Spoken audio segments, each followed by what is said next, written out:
प्यारे विद्यार्थियों, आज हम गांधी श्री रामधारी सिंह दिनकर की प्रमुख रचनाओं में से एक कविता है।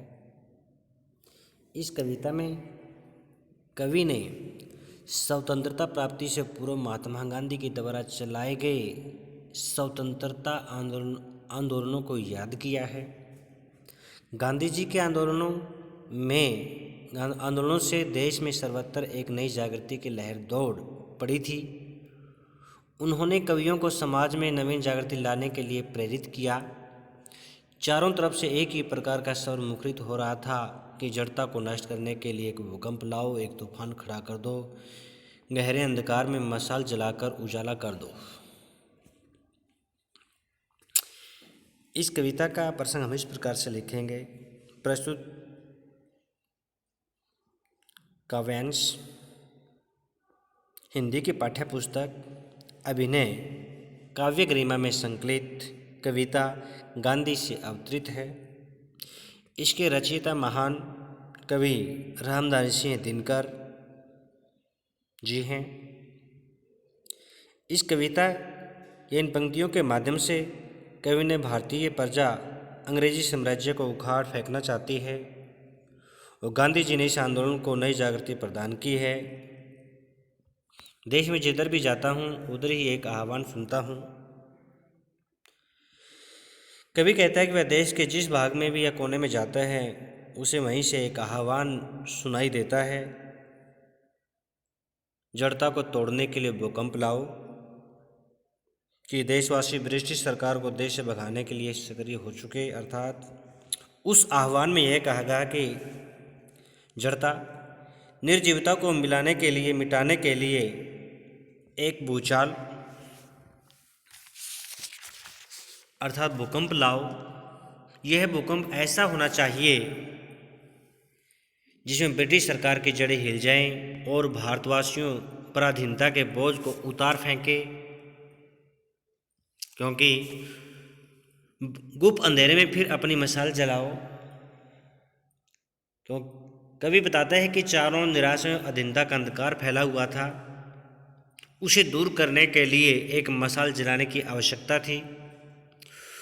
पूरे पहाड़ को थैली पर उठाकर पवन कुमार के समान तर्जो।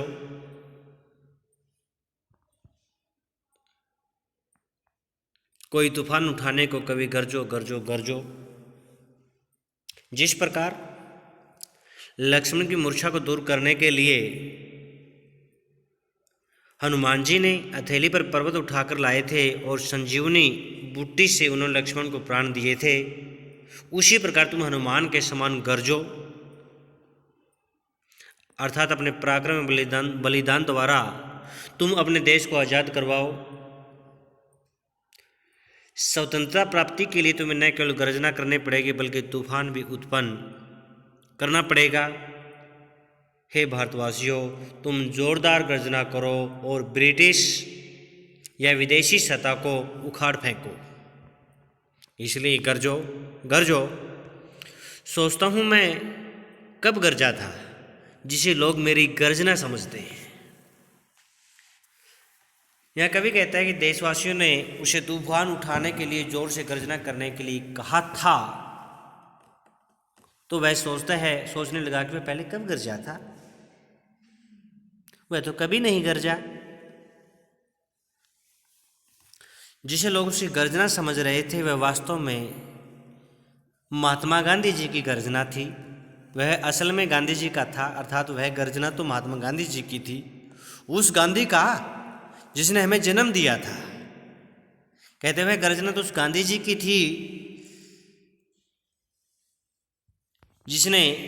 जिसको महात्मा गांधी ने ही जन्म दिया था।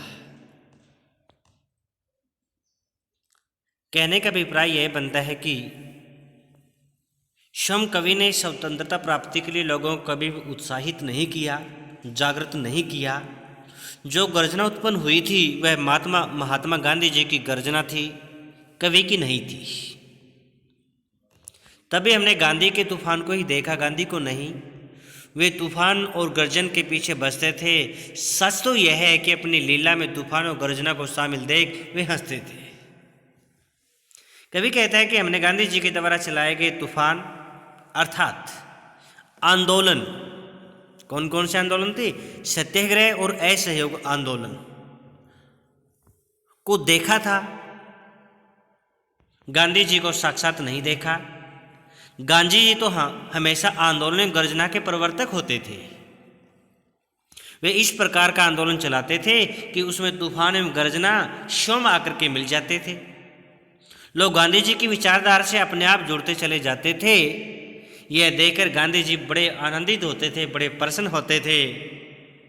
कहने का भाव यह है कि देशवासियों को आज़ादी के लिए प्रयास करते देखकर गांधी जी को सुख की प्राप्ति होती थी।